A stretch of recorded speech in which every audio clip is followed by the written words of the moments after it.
Lembra que eu falei que alguma coisa aconteceu na vida dos discípulos, dos apóstolos, que antes eles continuavam errando e de repente acontece algo no mundo, né? É algo cósmico que dá poder e eles começam a ter um resultado do crescimento da igreja absurdo. E isso é a descida do Espírito Santo, que aconteceu em Pentecostes, e tudo se torna possível por causa agora do Espírito, que não está mais entre nós, mas está em nós. Então a pergunta, né, é o que aconteceu, né? Como isso aconteceu, o que aconteceu na gente e como isso tudo faz parte de um processo de salvação. Só que, como eu falei, a gente precisa, nesse momento, separar os assuntos para não misturar. Porque o que é um estudo sistemático, né? Teologia sistemática? Ela pega um assunto e ela vai desdobrando esse assunto ao longo das Escrituras. Quer ver só? A gente pode dar um exemplo. Gênesis 1, 26.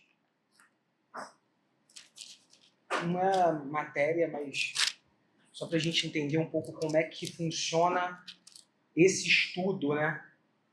A galera tem falado muito em examinar a Escritura, então vamos entender aqui. Gênesis 1, 26 já fala o quê? Também disse Deus, façamos o homem a nossa imagem conforme nossa semelhança, tenha ele domínio sobre os peixes do mar, sobre as aves dos céus, sobre os animais domésticos, sobre toda a terra e sobre todos os répteis que rastejam pela terra. Então Deus cria o homem e dá domínio para esse homem.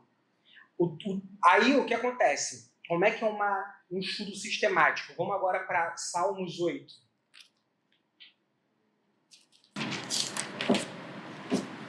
É 8 do 4, 5 e 6. Aí agora, olha só, o que é o homem que dele te lembres e o filho do homem que o visites? Fizeste-o, no entanto, por um pouco menor do que Deus, e de glória e honra o coroaste. Deste-lhe domínio sobre as obras da tua mão, e sobre os seus pés tudo lhe puseste. Então o Salmo 8 é um desdobramento do domínio que foi dado em Adão, para Adão. Então Deus deu domínio para Adão, ele perde pelo pecado, e agora o salmista está falando, ele está lembrando dessa promessa do plano original de Deus, que era o quê? Criar o homem, colocar ele num lugar que era um tabernáculo. O jardim nada mais é do que um tabernáculo, e se relacionar com o homem, e esse homem teria domínio, certo? Aí, Efésios 1, 22, vamos, que é mais fácil.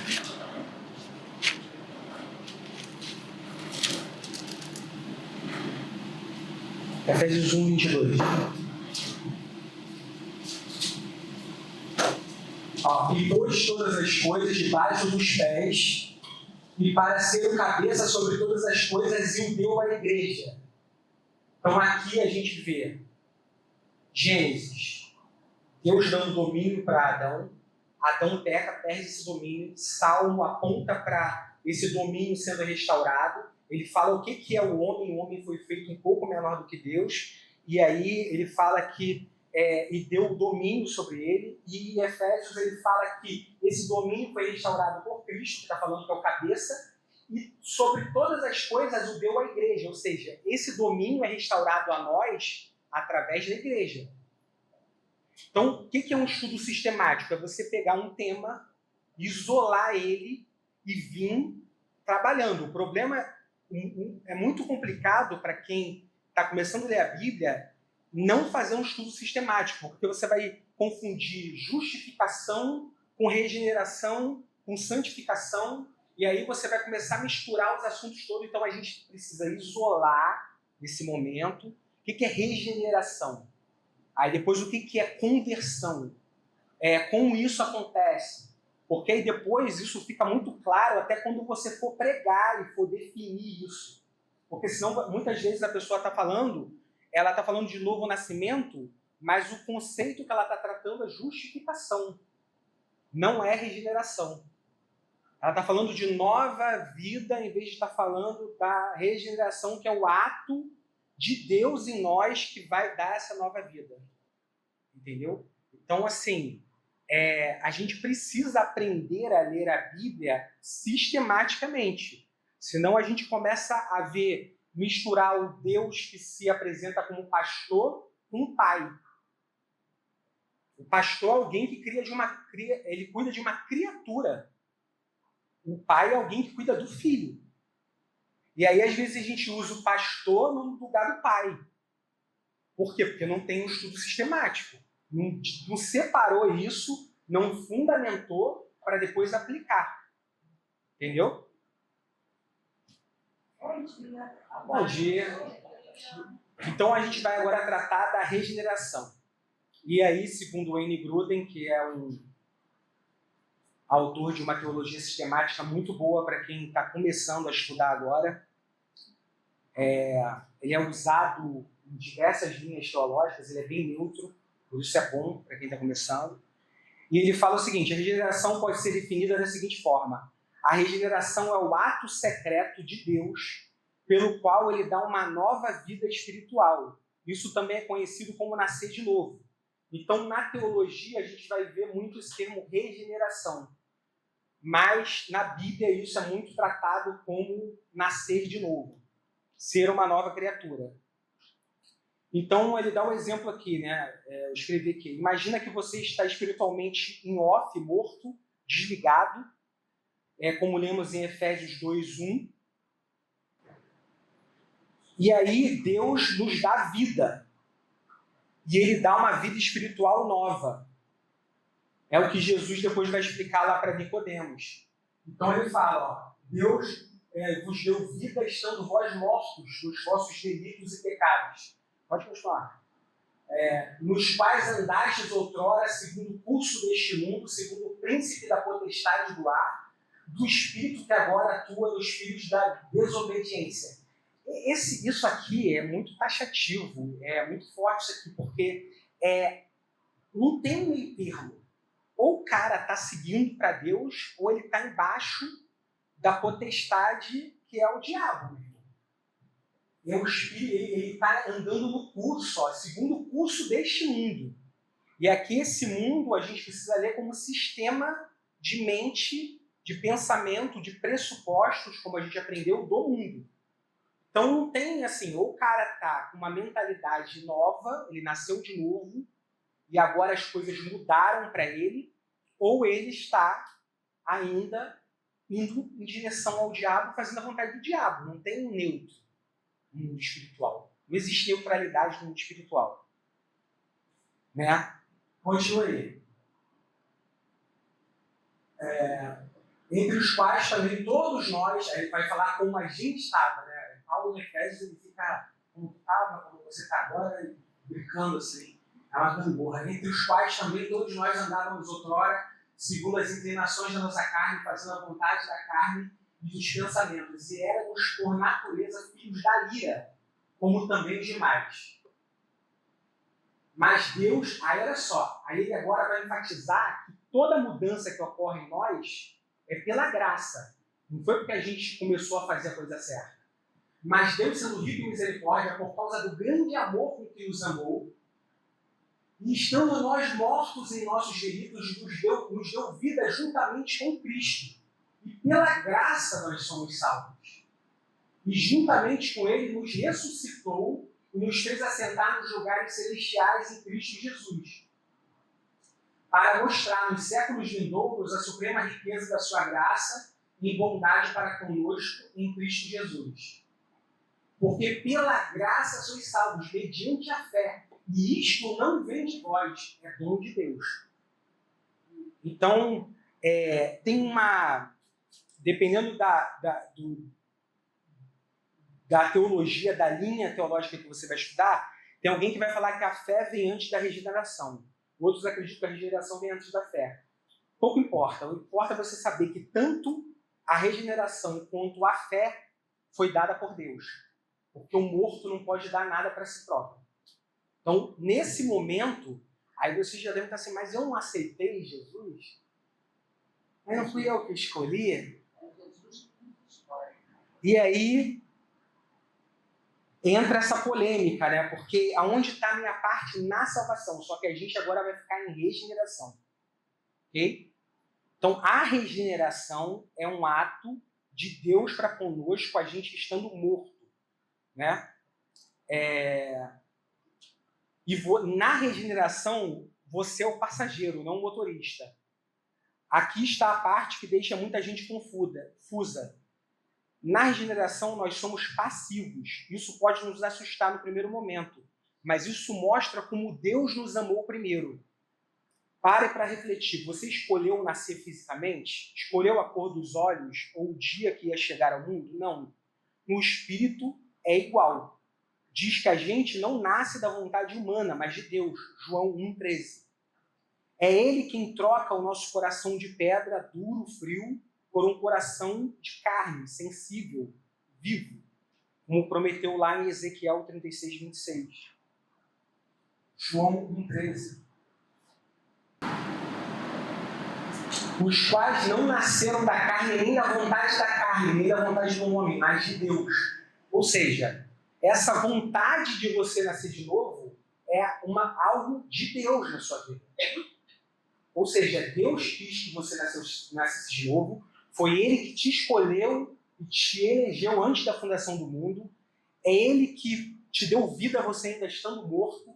Isso não foi nada que você fez, é pela graça. A fé que você tem é dom de Deus, a fé salvífica é dom de Deus. Tem vários tipos de fé. A fé que salva é dom de Deus.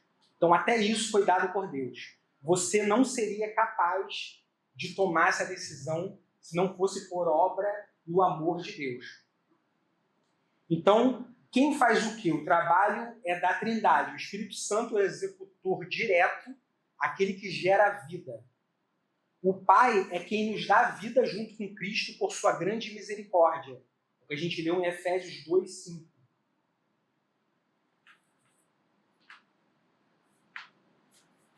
E o Espírito, que é o ministério do Espírito, né? Jesus comparou o Espírito ao vento, que não vê. Você não vê o vento em si, mas vê as folhas balançando. A regeneração é instantânea. Num segundo você está morto, no outro está vivo. Mas nem sempre a gente sabe muito o exato momento que o clique aconteceu. Isso está no final da aula, só que eu vou falar logo agora. Isso é uma coisa muito importante, pois é muito comum você ver pessoas que nasceram na igreja, nasceram já com pais evangélicos, aí cresceram na igreja, e aí você pergunta para essas pessoas, quando foi que você teve esse clique, esse momento de novo nascimento? Eles não sabem definir muito bem o momento. Isso é muito comum. Agora, tem pessoas que estavam lá no morro, traficante e tal, aí no outro dia o cara cheirando tudo, usando droga, no outro dia o cara tem uma conversão instantânea, uma coisa dramática, no outro dia o cara já não está mais usando droga, não fala mais palavrão, mudou tudo. É uma coisa totalmente abrupta, né? E aí você fala assim, mas e aí, como é que funciona? Isso é totalmente natural. O problema dessa pessoa que teve essa conversão de maneira repentina, que largou tudo, é começar a querer julgar que ele não teve a conversão dessa forma. Achando, então o outro não se converteu. Ele teve uma mudança dentro dele, mas ele ainda continua fumando. Ele ainda bebe, ele ainda é cheio de problema. E aí isso não tem nada a ver. Isso aí é um outro assunto que a gente vai tratar lá em santificação. É outro assunto que a gente vai isolar também quando for estudar. Mas a regeneração A regeneração é aquilo que não te incomodava, agora te incomoda. Mesmo que você ainda não tenha força para não fazer. Então mudou a maneira como você olha. Isso que é a nova vida. Você não consegue mais estar no... Você ainda tenta ir para alguns lugares, mas você se sente um peixe fora d'água. você percebe que aquilo ali não faz mais parte de você. E você está ali, às vezes, ainda insistindo, né? Mas você vê que mudou a percepção, mudou a maneira como você vê o mundo, né? E o que é importante a gente entender é justamente isso. O fato de, para umas pessoas, serem muito fortes e para outras serem de maneira mais devagar, isso não quer dizer que ela não teve regeneração. Ela nasceu de novo. Só que quando você nasce, você não nasce um adulto. Você nasce um bebê. Um bebê faz pirraça, um bebê grita, um bebê quer dar tapa na cara da mãe, né? No caso, na cara do pastor. É um bebê, é uma criança na fé. Ela nasceu de novo. Então, alguns vão ter, talvez por uma questão ministerial, uma aceleração. Vai ter uma maturidade mais rápida. Mas outros vão passar, às vezes, anos sendo criança. Né? E isso não quer dizer que ela não teve um novo nascimento. Tanto é que ela insiste. Tanto é que faz mal para ela o pecado. Ela se sente mal com aquilo, mas ela ainda está ali. Então, isso é uma questão de a gente não julgar, né? Não julgar no sentido de não o novo nascimento, só quem pode dizer é Deus. Só Deus conhece o nosso coração. Tem gente que você vai olhar e falar, nossa, a pessoa não tem pecado, nossa, santa, que não sei o quê. Essa pessoa não nasceu de novo. Ela está com uma máscara. E tem a pessoa que nasceu de novo e ainda está ali engatinhando, que é uma criança na fé. Então não tem como a gente saber. Só quem sabe é Deus, e nem é função nossa ficar querendo adivinhar isso. Né? Examine-se o homem a si mesmo, não é o irmão. Então a gente tem esse papel, sim, bíblico, de se examinar o tempo todo, mas só a gente sabe o que passa no nosso coração. Né? João diz que todo aquele que crê em Jesus Cristo é nascido de Deus, né? Mas há outros resultados, muitos dos quais são específicos na primeira epístola de João. E aí João, ele é também uma coisa que, assim, quando você vai estudar João, a pessoa João, você vai ver que João, ele era o filho do trovão, né? E você vai ver que ele traz essa coisa também, essa identidade um pouco dos seus escritos. Você começa a ler só João, as cartas de João, tu fica meio doido, porque você fala assim, João fala assim, aquele que é de Deus não peca. Aí tipo assim, já estou no inferno, né? E João não tem um mais. Quando você começa a ler Paulo ele vive no mais, né? Ele vive indo e voltando, ele fica imaginando o que você está pensando. Ele é um filósofo, Paulo. Mas João não. João ele é o que é. Então, quando você lê, por exemplo, bota aí, primeiro João 3,9. Primeira carta de João 3,9. Todo aquele que é nascido de Deus não vive na prática do pecado, pois o que permanece nele é a divina semente. Ora, esse não pode viver pecando, porque é nascido de Deus. Aí vai agora para 2,29. Volta. Se sabeis que ele é justo, reconhecer também que todo aquele que pratica justiça é nascido dele. A pessoa, eu só falo do perigo de fazer uma leitura da Bíblia sem ser sistemática. Aí a pessoa se converteu ontem e vai ler João. Primeira carta de João, abriu lá. Vou ler João. Aí o cara lê esse versículo aqui e fala assim, não nasci de novo. Até porque ele fala, eu não pratico a justiça. Se eu fizesse essa pergunta aqui antes de ler isso aqui, quem pratica a justiça? Eu mesmo ia levantar e falar, eu não pratico a justiça. Se a gente for fazer uma análise, então é muito perigoso pegar textos assim, sem ter guias para te orientar, materiais de teologia sistemática, porque você vai começar a botar todo mundo no inferno, que geralmente é o que acontece, Né? Isso aí, como injusto, não nasceu de novo, não pratica a justiça. Só que a justiça, aí você, quando estuda a justificação pela fé, você vai ver que a justiça é imputada a nós pela obra de Jesus. Não é pelo que a gente faz. Quando a gente vai ler, como a gente leu lá em Efésios, essa graça que é dada para a salvação é obra é pura obra de Deus, é dom de Deus em nós. Então, ou seja, a justiça, quando Deus nos olha, ele vê alguém justo, não é porque a gente faz justiça, mas é porque a justiça de Cristo foi colocada sobre nós. E ele não consegue mais ver o pecado em nós, porque nós, pela fé, assumimos a justiça de Jesus e, pelo amor de Jesus, ele assumiu o nosso pecado. Então, se a salvação na regeneração aqui, primeiro passo, é obra de Deus, foi ele que nos escolheu, foi ele que nos deu vida estando mortos, ele deu a fé que salva, é dom dele, ele que deu. Como é que eu posso perder? Outro efeito do novo nascimento é que o crente vence o mundo. 1 João 5, 3 e 4.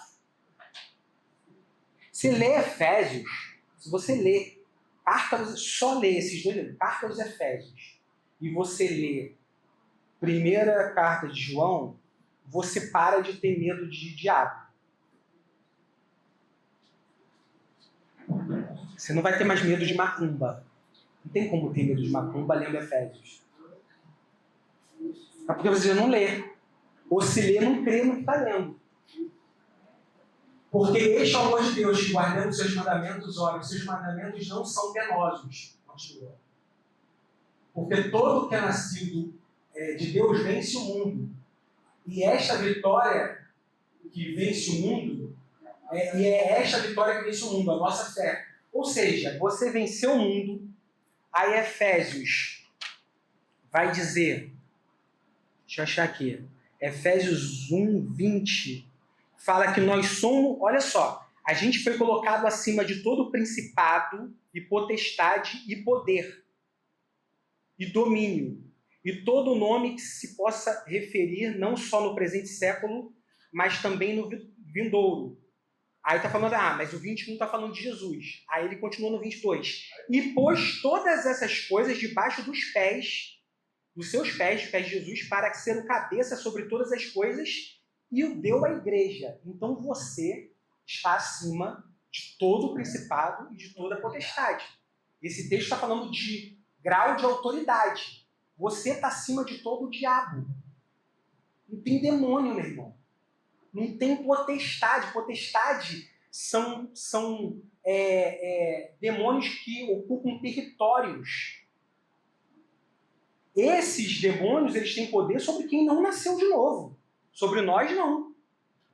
Você está entendendo que quando você entende aonde você está espiritualmente, como diz aqui em Efésios, a oração não é de baixo para cima, é de cima para baixo. Você não expulsa o diabo olhando para cima. Você expulsa o diabo olhando para baixo. Você está assentado junto com Jesus acima de todo o principado, de toda a potestade. Mesmo.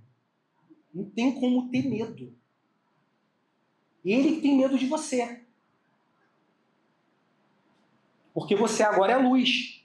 E a luz incomoda as trevas. Então não tem, eu não quero. O diabo sempre é dramático, né? É teatro. Ele vai fazer o showzinho dele, mas ele vai ter que sair. Então, assim, e aí você vai ver João falando que nós vencemos o mundo, que nós temos poder agora para não mais viver na prática do pecado. Então tem pessoas que colocam o pecado muito acima do que ele realmente é. Se lê Romanos e você vê que agora nosso espírito antes pendia para a carne, agora a gente está pendendo para o espírito. Isso tudo é feito da regeneração.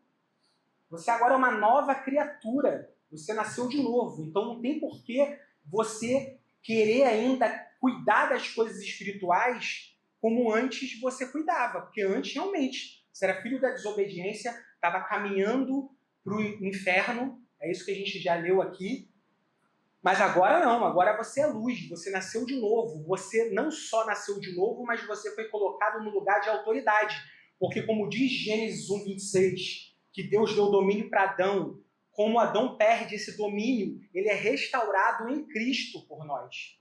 E esse texto, é isso que eu falo, as pessoas querem ler a Paulo para depois ler Apocalipse. Mas se tu não lê Gênesis, tu não entende Paulo. Se você não tem como entender as cartas paulinas, se você não entendeu, Paulo está falando todo o tempo de Gênesis. Ele está falando que o domínio que Adão perdeu, Cristo nos deu. Mas se você não leu Gênesis, você não entende que domínio é esse. Você não entende nem que teve um dia domínio. Você não entende que Deus nos criou para ter domínio. Isso fala de autoridade. E aí, quando a gente também não tem essa teologia bem compreendida na nossa cabeça, a gente começa a achar, mas então eu estou soberbo. Porque eu estou querendo dizer que Deus me deu domínio.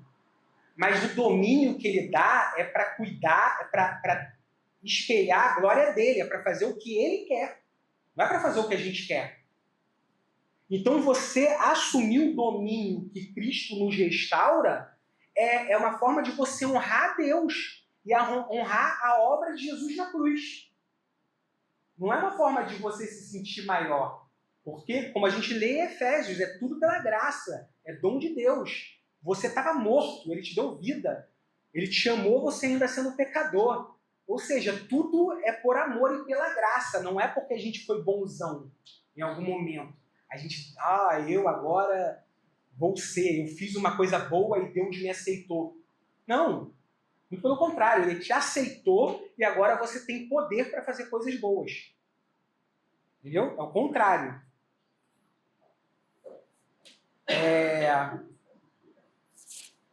Então, assim, a regeneração, ela não é a nova vida. Ela é esse ato inicial, esse clique. A nova vida é consequência da regeneração. Aí, aonde a gente tem parte? A gente tem parte na conversão, que é o chamado eficaz. Né? A gente tem parte na santificação, agora é um esforço nosso com o Espírito. Né? Então, não é só Deus fazendo tudo o tempo todo, a gente não é marionete. Mas a regeneração, esse ato de despertar de vida, ele é um ato de Deus. Isso tem que ficar bem claro na nossa vida. Porque eu não comecei por conversão. Poderia começar o estudo por conversão. Porque a regeneração ela acontece antes da conversão. Porque a fé que você tem é dom de Deus. Então, antes Deus faz algo dentro de você, e você, do nada, não sabe por quê, veio parar numa igreja, e do nada estava chorando, entregando sua vida para Jesus? Ou não? Aí estava lá com a larica, achou que vinha comer e custou tua vida. Custou tua vida. E tem outros motivos também, né? Eu conheço muita gente que veio para a igreja para arrumar namorada, não arrumou e continuou sendo crente. Está ainda no Salmo 40. Mas assim, o que a gente precisa saber, Deus é que opera em nós esse ato de novo nascimento. E isso só é possível porque Ele subiu e enviou o Espírito Santo. Se você ler toda a Bíblia, são os homens tentando fazer algo e não conseguindo. E aí Paulo vai escrever em Romanos falando aquilo que for impossível à lei, porque a lei, Moisés, né, ele só diz a vontade de Deus. O que é a lei? É a vontade de Deus. Só que a pior coisa que tem é você saber a vontade de Deus e não ter força para fazer a vontade de Deus. É isso que acontece até a vinda do Espírito Santo. Os fariseus sabiam a vontade de Deus, os reis sabiam a vontade de Deus, o pessoal lá que andou com Moisés no deserto sabia a vontade de Deus, Abraão sabia a vontade de Deus. Só que é sempre assim, Deus dá o domínio, o homem perde o domínio. Deus tenta restaurar o domínio e o homem perde o domínio. Esse domínio, ele não é maior do que o relacionamento que Deus criou o homem para ter com ele. Porque ele dá o domínio para o homem, como o Salmo 8 faz, ele faz um homem um pouco menor que ele, e dá o domínio para o homem, porque o homem, quem era o homem? O homem era a imagem dele, refletia a glória dele. E aí, quando você começa a ler as cartas de Paulo, também você começa a ver que essa glória também foi restaurada. As cartas de Cristo nós somos, então nós refletimos a glória de Deus. Então, o domínio ele é proporcional à identidade do Pai em você. Entendeu? Você não tem domínio sem ter a vontade de Deus em você. Porque o domínio sempre foi para quem entendeu a vontade de Deus e quer fazer a vontade de Deus. Então, porque toda a autoridade foi dada no céu e na terra, ide por todo mundo e pregar o evangelho. Ou seja, eu estou mandando vocês agora na autoridade que foi perdida em Adão. E eu estou devolvendo para vocês. Mas ide por todo mundo e faça o quê? Pregar o evangelho e ensine tudo aquilo que eu vos tenho ensinado. Ou seja, para que é a autoridade? Para a gente ensinar a vontade dele, discipulado. Mas o que vai te dar o poder de fazer aquilo que o discipulado está te ensinando? O Espírito Santo. Que agora habita em você. Tá muito rápido? Tranquilo? Oi. Falou agora de não existe domínio, cada um tinha domínio. Foi ter depois domínio em Jesus. Só que na época de Adão não se falava em Jesus. Você não tinha a personalidade de Jesus, só tinha Deus. Né? Aos olhos. Né? Sim. E com Jesus, depois, quando Jesus nasceu, né? Aí teve a personalidade de Jesus. Como é que seria na época para poder introduzir a terceira pessoa? Até então só tinha duas pessoas, só tinha uma pessoa que era Deus. Aí com Jesus vai ter umas duas pessoas que seriam Jesus e Espírito Santo. Eu viajei muito? Não viajou não. Essa pergunta é muito difícil. Essa pergunta aí tem uns 1000 anos depois da igreja primitiva, tem livros discutindo isso. Porque o que acontece? Qual é a acusação do islamismo pro cristianismo? Que nós não somos monoteístas. Eles falam que a gente não adora um só Deus. 3. E aí, esse é um mistério da Trindade. E o mistério da Trindade, a gente tem que conversar depois. 10 minutos. Tem como, tipo assim. Mas, assim, faz todo sentido a sua pergunta.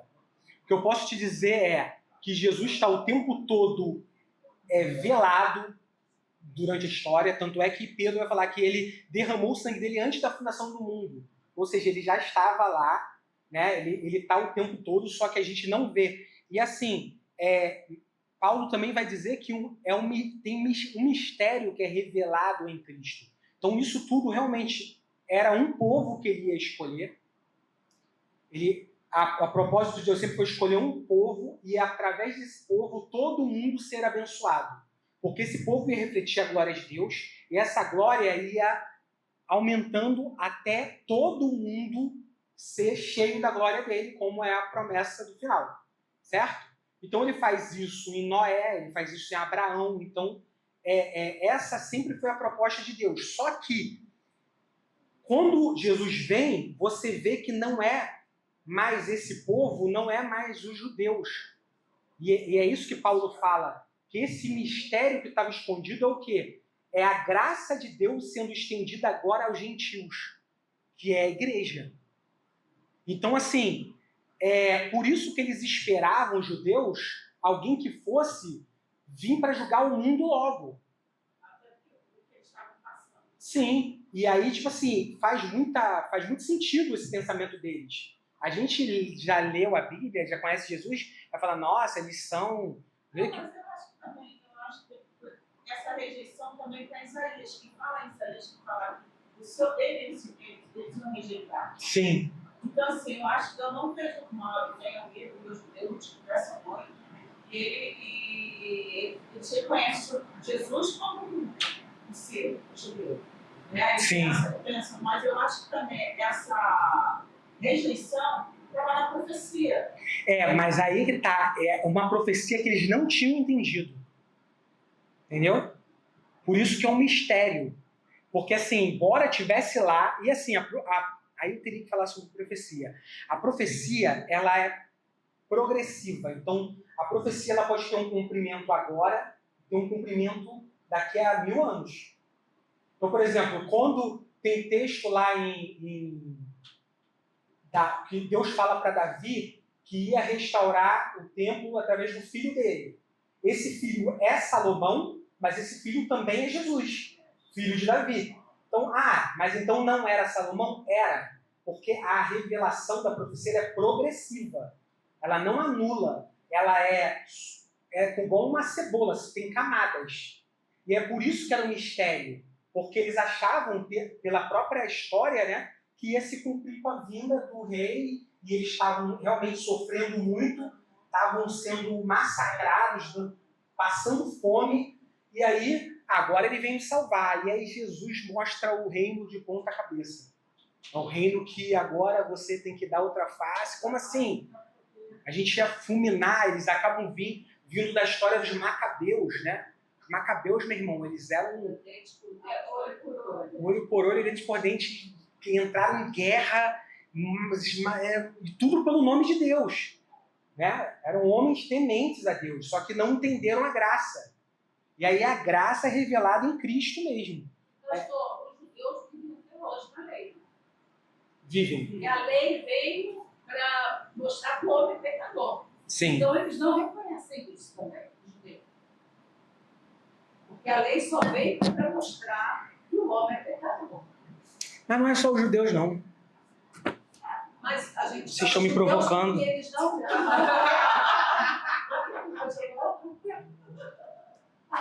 Não, pastor, mas eu estou falando dos judeus porque eles não acreditam que Jesus é o Messias. Até hoje eles estão... Mas o kardecista também.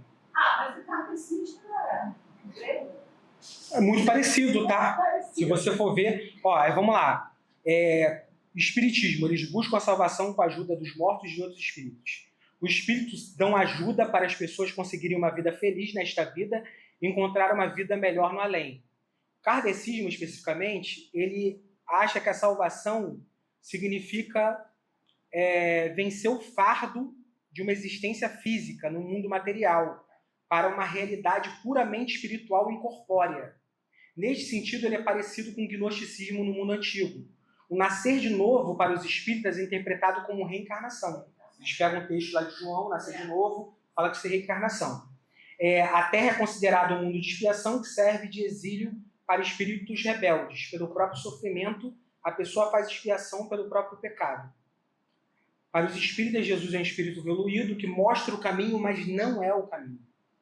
Aí vamos lá para outras religiões aí, candomblé, bababá. Existe uma ideia de rompimento com Orum, né? Que é um mundo de Deus e orixás, e Aie, que é o mundo dos humanos. Esses dois mundos, no começo, viviam em equilíbrio. Muito parecido com Gênesis. Com Adão lá no... Né? Aí vamos lá. O alvo é manter o equilíbrio entre esses dois mundos para alcançar segurança através de sacrifícios. Estou aqui, né? Lambendo, né? O Mórmon acredita que o ser humano é o próprio Deus. Portanto, ele não acredita que a gente foi contaminado pelo pecado. Portanto, se o homem é o próprio Deus, ele tem poder para agir conforme ele quer. Então, ele mesmo pode se salvar. Islamismo. Não acreditam também, como o Mórmon, na corrupção do ser humano pelo pecado. Portanto, não há necessidade da graça de Alá para o homem ser salvo. Para eles, o homem é essencialmente bom. Ao contrário do cristianismo. O budismo acredita que a existência individual é uma ilusão. Portanto, a salvação é conseguir se livrar da compreensão do mundo como indivíduo e você se une a Deus através do coletivo. Então, assim, tudo isso vai contra um Deus pessoal que só consegue salvar a gente pela graça. Na verdade, o conceito puro de perdão ele só é dado por Jesus. Porque o judeu acredita que pode ser salvo cumprindo a lei, as outras religiões acreditam que pode ser salvo sofrendo e pagando e vindo, outros acreditam que é só você deixar de existir, se unir com o todo, aí você se dissolveu, evaporou, enfim. E cadê o perdão? O perdão, ele é apresentado por Cristo, assim, eu vou sofrer, alguém tem que pagar, alguém fez um erro, alguém tem que pagar e eu vou pagar o erro. Esse é crente. Jesus morre. Jesus. Então, assim, ele é o único que assume o nosso pecado, né? É o que a gente chama de... E tem muita razão quando Paulo fala que o evangelho é escândalo. Porque dentro dessa mentalidade, você vê todas as outras religiões, o homem ele é salvo por ele mesmo. É ele que vai salvar de alguma maneira. Uns mais diretamente, outros indiretamente, outros com a ajuda de espírito, mas todos eles vão se salvar em certo sentido. E o cristianismo é a única religião que fala assim, não, meu irmão, você não vai conseguir se salvar. Quanto mais você tenta, mais você se afunda. Para de tentar. Porque só através da graça de Deus é que você vai ter esse clique, vai nascer de novo, e a partir dessa nova realidade de vida que é operada em Deus pelo Espírito Santo na sua vida, é que você vai ser possível você agora fazer a vontade de Deus. Não mais para ser salvo, mas porque agora você já é salvo. Aquele que crê em Cristo já tem a vida eterna. Amém. 10 de volta. Mas não quero que agora não.